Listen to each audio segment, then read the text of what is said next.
नमस्कार दर्शकों। आज हम आपसे साझा करने जा रहे हैं डायबिटीज़ या मधुमेह संबंधी आवश्यक जानकारी। दर्शकों, मधुमेह एक ऐसी स्थिति है जिसमें रक्त में चीनी की मात्रा अधिक हो जाती है और ऐसा तब होता है जब शरीर में चीनी यानी शुगर को ऊर्जा में बदलने की प्रक्रिया सही ढंग से कार्य नहीं कर रही होती है। शुगर में ऊर्जा उत्पन्न होने की प्रक्रिया को इंसुलिन हार्मोन नियंत्रित करता है। इंसुलिन की कमी या सही काम नहीं करने की वजह से मधुमेह या डायबिटीज होता है। मधुमेह या डायबिटीज दो प्रकार का होता है, टाइप 1 और टाइप 2। इसमें शरीर द्वारा इंसुलिन का उत्पादन कम अथवा नहीं होता, उसे टाइप 1 डायबिटीज कहते हैं। यह सामान्यतया कम उम्र में होती है और बच्चों में अधिक होती है। यह 10% मधुमेह रोगियों में पाई जाती है, यानी आप देखिए 90% रोगी होते हैं टाइप 2 डायबिटीज़ के और 10% रोगी ही होते हैं टाइप 1 डायबिटीज़ के। और इसका उपचार यानी टाइप 1 डायबिटीज़ का उपचार इंसुलिन द्वारा ही किया जा सकता है। फिर समझिए टाइप 2 डायबिटीज़। इसमें शरीर की कोशिकाएं इंसुलिन का सही उपयोग नहीं कर पाती हैं। यह अधिकतर अधिक वजन वाले व्यक्तियों में पाया जाता है। वह सामान्यतया 30 वर्ष से अधिक उम्र के व्यक्तियों में होता है। यह 90% मधुमेह रोगियों में पाई जाती है। वह इसका उपचार गोली एवं इंसुलिन से किया जा सकता है, मतलब दोनों से ही किया जा सकता है इसका उपचार। अब आप जानेंगे कि हम कैसे पता करें कि हमको मधुमेह रोग है। बहुत आसान है। आपने भी काफ़ी दूसरे रोगियों से सुना होगा। आप खुद पता लगाइए कि आप में दिखाई देने वाले जो लक्षण हैं वो मधुमेह से मिलते हुए लक्षण है क्या। हर लक्षण को आप एक विशेष वजन देते हुए, एक विशेष स्कोरिंग देते हुए आप अपने चिकित्सक को बताइए। जैसे बार बार पेशाब आना, जैसे हमेशा भूख का महसूस करना, जैसे ज़्यादा प्यास लगना, हरदम थकान लगना, घाव का जल्दी नहीं भरना, योनि में संक्रमण।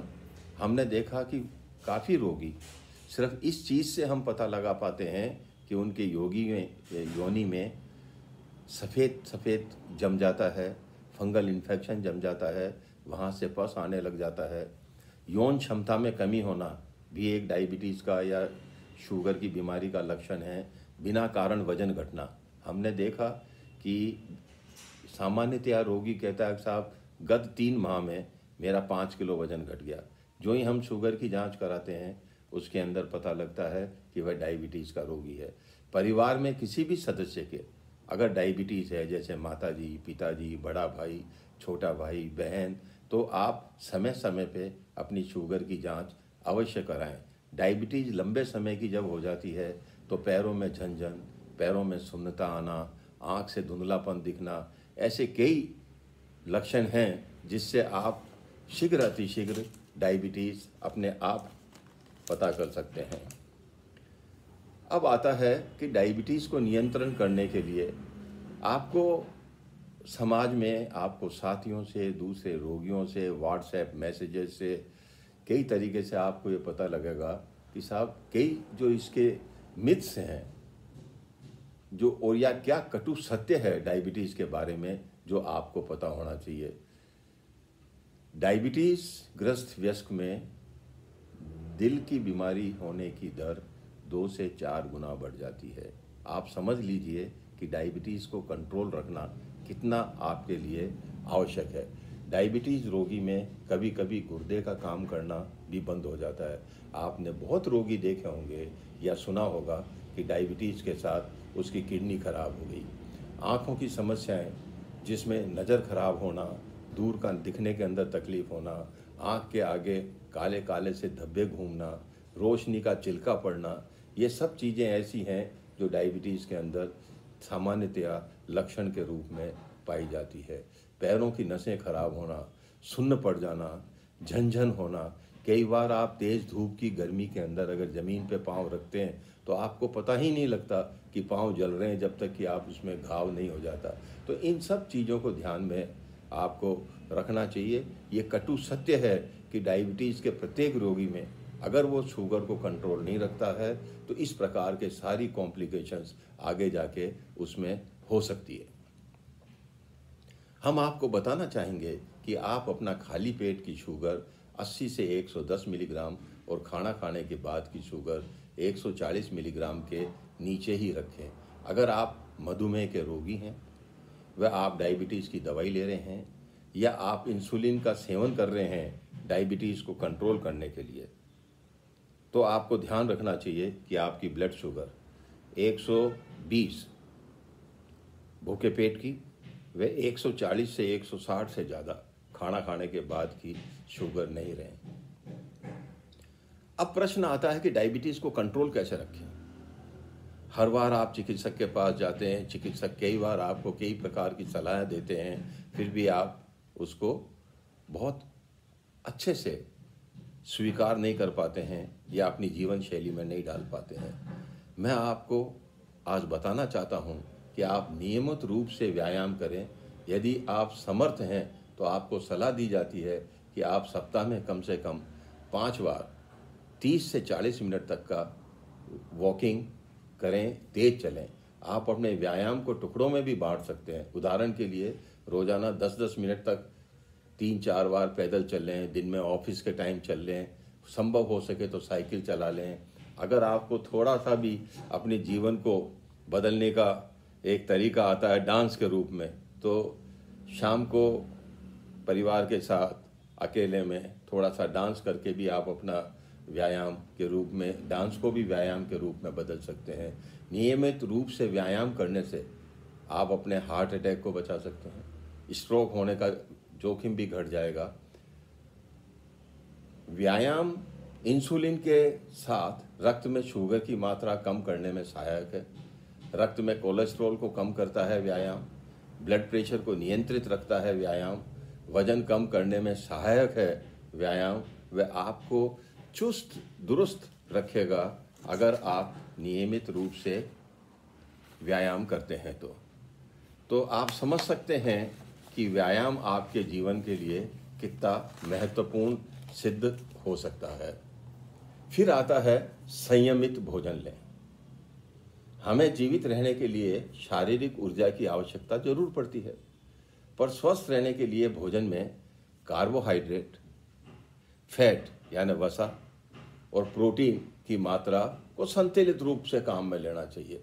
हर रोज भोजन की आपूर्ति में 60 से 65% भाग कार्बोहाइड्रेट द्वारा पूरा होता है सामान्यतया, पर अगर हम शुगर कंट्रोल करते हैं तो चिकित्सक द्वारा बताई भोजन व्यवस्था को सुनिश्चित करना आपके लिए आवश्यक है। ये कहा जाता है कि डायबिटीज में चिकित्सक का रोल 20% और रोगी का भाग 80% होता है। हम कितनी ही आपको सलाह दें, अगर आप भोजन का तरीका, अपनी जीवन शैली, अपने व्यायाम का तरीका नहीं अगर अच्छे से अपनाते हैं तो शायद चिकित्सक आपकी बहुत ज़्यादा सहायता नहीं कर सकता है। कुछ मोटे तौर पे मैं आपको बताना चाहूँगा कि आपको परहेज करना चाहिए घी से, मक्खन से, तेल से, जैम, जेली, गुड़ आदि का सेवन नहीं करें। आप शराब, सिगरेट व तंबाकू का सेवन नहीं करें।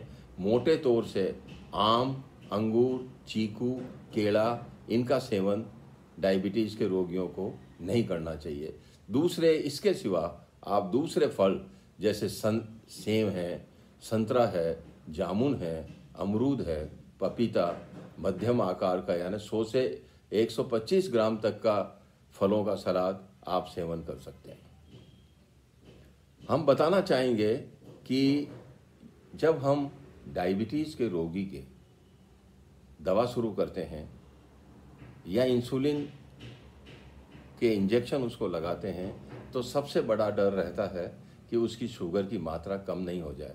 तो इलाज के दौरान खाना नहीं लेना या देर से लेना या दवा ले लेना और खाना उपलब्ध नहीं हो पाना, यह एक मुख्य कारण है कि आपकी शुगर की मात्रा रक्त में कम हो जाती है। अचानक ज़्यादा शारीरिक परिश्रम करना पड़ जाए, जैसे आपको बस नहीं मिला या ऑटो नहीं मिला या टैक्सी नहीं मिली और आपको दवा ले लिया और रोज़ाना जितना चलते हैं उससे कई गुना ज़्यादा आपको पैदल चलना पड़ा, तो शुगर की मात्रा आपकी कम हो सकती है। निर्धारित मात्रा से कई बार आप दवा अधिक ले लेते हैं, पता लगा ताकत की कैप्सूल लेना था, उसके बदले में भी आपने डायबिटीज़ की गोली ले ली या ना डायबिटीज़ की गोली 2 बार ले ली। ऐसी स्थिति में आपकी शुगर की मात्रा कम हो सकती है। कई बार रात्रि का जब इंसुलिन लेते हैं तो कई बार हम जो मात्रा लेनी चाहिए उससे अधिक मात्रा इंसुलिन की शरीर में चले जाती है, तो मध्य रात्रि या सुबह के टाइम हमारा ग्लूकोज का स्तर बहुत गिर जाता है। और क्या लक्षण होंगे गिरने के, मैं आपको बताऊंगा कि भूख अधिक लगना, पेट में खिंचाव सा महसूस करना, पसीना आना, घबराहट आना, हाथ पांव में फूटन हो जाना, ये एक प्रमुख लक्षण है जिसमें आप समझिए कि आपकी शुगर गिरती है या गिर रही है। और कई बार कलेजे में धक धक सा होना, दिल की धड़कन बढ़ना महसूस करना, सिर में दर्द होना, हाथ पांव में कई बार कंपन सा महसूस आ जाना। और कई बार अगर शुगर की मात्रा 60 से या 50 से नीचे गिर जाए, 50 मिलीग्राम परसेंट से शुगर की मात्रा नीचे गिर जाए, तो कई बार बेहोशी की स्थिति भी आ जाती है। और इन सब परिस्थितियों के अंदर हमको ग्लूकोज की गोलियां मिलती है, वो रखनी चाहिए घर में, ग्लूकोज रखना चाहिए। हरदम आपको पर्स में या ऑफिस के अंदर चॉकलेट या ऐसी मीठी मिश्री या कुछ इस तरीके की चीज़ रखनी चाहिए, कुछ नहीं तो चीनी रखें आप, ताकि कभी भी ऐसी स्थिति पैदा हो तो आप इसका सेवन कर सकें। कहा जाता है कि ग्लूकोज गिरना ज़्यादा खतरनाक है ग्लूकोज अधिक होने से रक्त में। सो हरदम ध्यान रखें कि बार बार शुगर नीचे गिरने की परिस्थिति पैदा नहीं हो, और जिन चीज़ों से ये परिस्थिति पैदा होती है उन चीज़ों से बचाव करने की कोशिश करें। इसके बावजूद भी अगर शुगर बार बार नीचे गिर रहा है तो आप तुरंत चिकित्सक के पास जाएं और चिकित्सक से इस चीज़ की सलाह लें। मैं अब आपको बताना चाहूँगा कि मधुमेह के साथ आप अपने पैर की रक्षा, पाँव की रक्षा कैसे कर सकते हैं, क्योंकि शून्यता जब पाँव के अंदर आती है तो कई बार घाव का होने का डर रहता है, पाँव की उंगलियों के बीच की जगह में इन्फेक्शन होने का डर रहता है। कई बार पाँव में जब खुजली चलती है तो थोड़ा सा कटाव हो जाता है, कटाव के अंदर डायबिटीज़ की वजह से जीवाणु पैदा होने का डर रहता है, फंगल इन्फेक्शन होने का डर रहता है, दूसरे भी कई इन्फेक्शन होने का डर रहता है। कई बार ट्यूबरकुलोसिस का इन्फेक्शन भी पाँव के अंदर डायबिटीज़ के अंदर चले जाता है। ऐसी परिस्थिति में आप रोज़ाना जब नहाएं, जब अपने पाँव को साफ़ करें, हल्का सा भी खरोंच हो तो बीटाडीन से साफ़ करके, स्पिरिट से साफ़ कर लें, और उसके बाद गर्म पानी के अंदर नमक डाल के पाँव को सेक के और उस पर आप मोजा पहन लें, ड्राई रखें। कोशिश ये करें कि ज़्यादा गर्म ज़्यादा ठंडा का पाँव को एक्सपोजर नहीं हो। अपने पैरों को रोज़ाना गुनगुने पानी और साबुन से अच्छे से साफ़ करें। जब आप नहाते हैं अच्छी तरह सुखाएं, ख़ास तौर से उंगलियों के बीच की जगह को बहुत अच्छे तरह से सुखाएं। कुछ नहीं तो उनको स्पिरिट से या बीटाडीन से, रुई में बीटाडीन भर के बीच में उंगलियों को अच्छे से साफ़ करें। अत्यधिक नंगे पांव चलने को टालें। ज़्यादा नंगे पांव चलेंगे तो कई बार खरोंच लगने का और कट लगने का रहेगा और फिर इन्फेक्शन होने का डर भी अधिक रहेगा। आपको ध्यान रखना चाहिए कि जूते न ज़्यादा टाइट पहने न ज़्यादा लूज पहने। और जब इस प्रकार के रोग हों तो सामान्यतया जूता इस तरीके का हो कि आगे से गोल हो, चौड़ा हो, ताकि उंगलियां दबे नहीं और उंगलियों में चोट लगने की गुंजाइश कम रहे। मधुमेह के रोगी को कुछ समय पर जो जांचें करानी चाहिए वो मैं आपको सलाह दूंगा कि अपने ब्लड प्रेशर को नियंत्रित रखें और 130/80 रखें। वह अपने चिकित्सक से नियमित रूप से ब्लड प्रेशर जांच करने के लिए कहें। ब्लड शुगर खाली पेट, जिस तरीके से मैंने बताया कि अगर आप मधुमेह के रोगी हैं तो भूखे पेट की 120 के नीचे रखें और खाना खाने के बाद का 140 से 160 के नीचे रखें। कोलेस्ट्रॉल की जांच नियमित रूप से कराते रहें व एलडीएल कोलेस्ट्रॉल की मात्रा 110 से नीचे रखें। HbA1c पे पूरा कंट्रोल रखें। यह 3 महीने का एवरेज ब्लड शुगर बताता है। व कोशिश करें कि यह 6.5 से नीचे ही रहे। चिकित्सक की सलाह पर गुर्दा व लीवर की जांच रेगुलर कराते रहें, क्योंकि डायबिटीज़ में सामान्यतया फैटी लीवर होने का डर रहता है व डायबिटीज़ के साथ गुर्दे का रोग भी अधिक होने का डर रहता है। चिकित्सक की सलाह पर पैर की नसों की जांच रेगुलर कराएं। नर्व कंडक्शन वेलोसिटी दिखवाते रहें। सेंसेशन चेक कराते रहें। अगर पेरिफेरल न्यूरोपैथी या डायबिटिक न्यूरोपैथी पैदा हो रही है, जो कि डायबिटीज़ में होने के अधिक चांसेस रहते हैं, समय रहते उपचार करने से हम इसके होने वाले कॉम्प्लिकेशंस से बच सकते हैं। चिकित्सक की सलाह पर समय समय पर आँखों की जांच कराएं। डायबिटीज़ की वजह से रेटाइना में परिवर्तन आता है, डायबिटिक रेटाइनोपैथी, तो आप चिकित्सक को समय समय पे इस चीज़ का बता सकते हैं। डायबिटीज़ की वजह से सेक्स पे भी फ़र्क पड़ता है, तो अगर आपको इरेक्टाइल डिसफंक्शन है या सेक्स संबंधी कोई रोग पैदा हो रहा है तो चिकित्सक को तुरंत बताएं, क्योंकि जिस प्रकार की खून की नलकियां की में खून के प्रवाह कम होने की वजह से सेक्स संबंधी रोग होते हैं, उसी ही प्रकार की खून की नलकियां हमारे दिल में भी होती है, मस्तिष्क पे भी होती है, आँख में भी होती है। सो यह एक प्रकार से हमें बताता है कि किस प्रकार दूसरी जगह भी इसी प्रकार का रोग हो सकता है। तो ईडी यानी इरेक्टाइल डिसफंक्शन कई रोगों का एक वार्निंग साइन के रूप में लिया जाता है।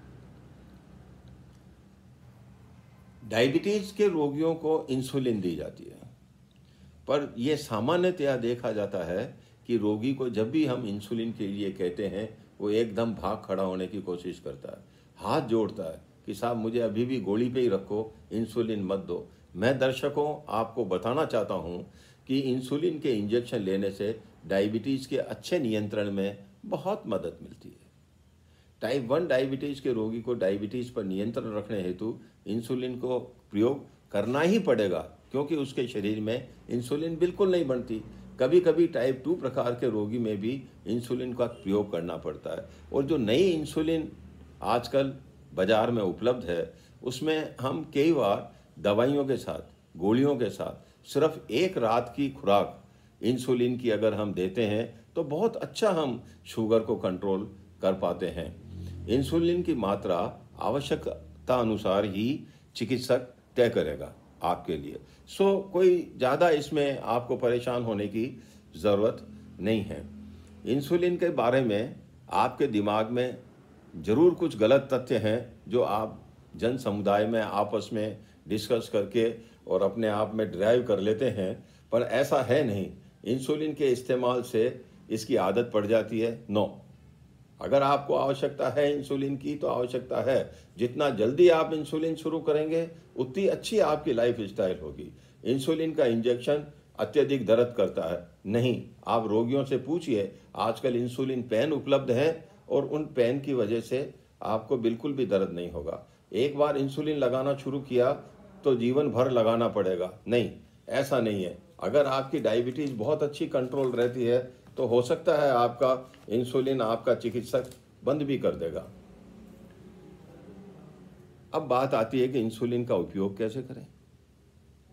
बाजार में इंसुलिन 2 प्रकार की मिलती है, 40 यूनिट्स पर ml, 100 यूनिट्स पर ml। जिस प्रकार से आपका चिकित्सक आपको बताए आप इंसुलिन का सेवन करें। इंसुलिन को दोनों हथेलियों के बीच में कुछ समय तक घुमाएं। पेन से जितनी भी मात्रा आपको लगानी है उसको उतनी मेजर कर लें। मेजर करके जहाँ भी आपको फैट लगता है, जैसे कंधे पे, पेट पे, जांघ पे, आप इंसुलिन का इंजेक्शन लगा सकते हैं। सामान्यतया इंसुलिन के जो पेन होते हैं इनमें कभी भी लगाने में बहुत अधिक जो दर्द का आपका डर है वो नहीं रहता। नहीं होगा दर्द, आप सेवन करके देखिए, नहीं होगा। और सबसे महत्वपूर्ण बात जो दर्शकों के साथ शेयर करना चाहते हैं वो है भोजन। आप अपने चिकित्सक से प्रथम बार जब आपको डायबिटीज़ का ज्ञान हो या आपको लगे, आपका चिकित्सक कहे कि आपको डायबिटीज़ हो गई है, आप अपना संतुलित आहार का चार्ट चिकित्सक से बनवा लें। सामान्यतया जो मैंने मोटे तौर पे आपको नहीं खाने की चीज़ें कही हैं वो अवॉइड करना चाहिए। आप कितना काम करते हैं प्रतिदिन, उस हिसाब से आप अपनी कैलोरी 1400 कैलोरी, 1600 कैलोरी या 1800 कैलोरीज के हिसाब से अपना भोजन तय करवा लें। सामान्यतया मोटे तौर पे मैं ये बताना चाहूँगा कि 3 चपाती, 1 कटोरी दाल, 1 कटोरी दही और 1 हरी सब्जी सुबह और शाम को अगर आप सेवन करते हैं, दोनों मुख्य भोजन जो हैं आपके, यानी लंच या डिनर, ये आपके लिए पूर्ण हैं अगर आप 6 से 8 घंटा प्रतिदिन कार्य कर रहे हैं। इससे अधिक कार्य कर रहे हैं, आप 1 चपाती सुबह और 1 चपाती शाम को अतिरिक्त जोड़ सकते हैं। नाश्ते में आप पोहे का सेवन कर सकते हैं, दलिया ले सकते हैं, टोस्ट ले सकते हैं, 1 कप दूध आपको अलाउड है वो ले सकते हैं। और दिन के समय यानी 2 भोजन के बीच में, यानी लंच और डिनर के बीच में आप 1 फल का सेवन कर सकते हैं, 2-3 बिस्किट का सेवन कर सकते हैं, 1 कप चाय ले सकते हैं। फल मैंने बताया था, मोटे तौर पे 3-4 फल जो नहीं लेने हैं वो मैंने आपको बताए। बाकी फल आप 150 से 200 ग्राम तक का फल आपका रोज़ाना दोपहर में सेवन किया जा सकता है। सो दर्शकों, इतनी जानकारी आपके लिए डायबिटीज़ की कम से कम होना ज़रूरी है। मैं अगले वीडियो में आपको और अधिक जानकारी दूंगा। धन्यवाद।